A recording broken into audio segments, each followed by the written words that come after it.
Hello， 大家好，我是收收。今天我会用廣東話跟大家分享我在合歡北峰的旅程。如果想要看的話，就一起看下去吧。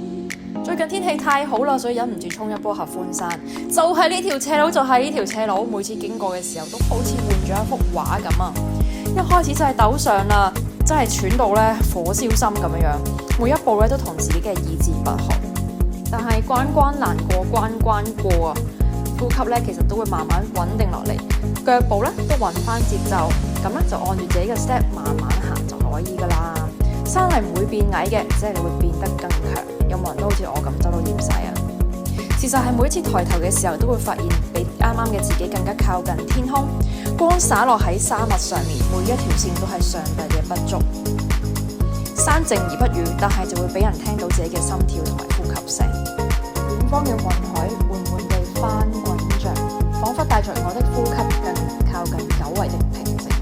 我嘅腳步都慢慢變輕，我唔知道山頂仲有幾遠啊！但係呢個時候，風就好似保姆咁樣親自托住我，好好向前行。抬頭望過去，遠方嘅反光板閃閃發亮，好似向我揮手咁。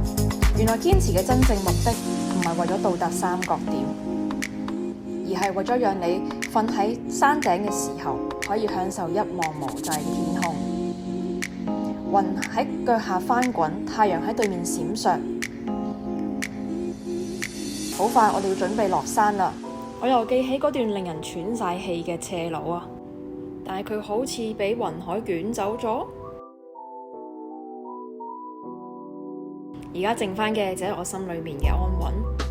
人生嘅路同爬山真係好似啊，嗰啲令你膝頭哥痛啊、攰到趴喺度啊，都只不過係過程嚟嘅啫。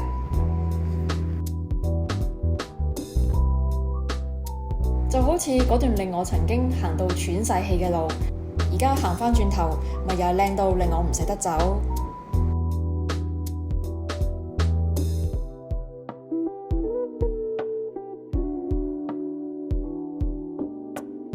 我忽然間明白咗一樣嘢，上山同埋落山本來就係同一件事。冇上山嘅話，就唔會知道稜線上面嘅風有幾涼爽；冇落山嘅話，就唔會知道上山嗰陣背後嘅風景原來係幾咁壯麗。只係我哋成日都急住向前衝，唔記得咗轉身望下嗰條成就今日嘅自己嗰條路，其實都一樣咁靚嘅。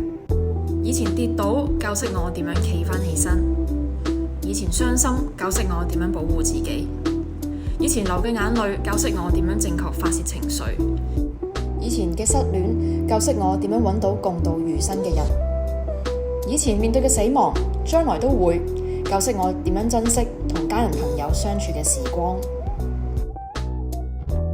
今日嘅影片嚟到呢度，我係蘇蘇。如果鍾意我咁樣分享故事，記得 CLS、comment、like 同埋 subscribe 我嘅 channel。我哋下條片再見啦，拜拜。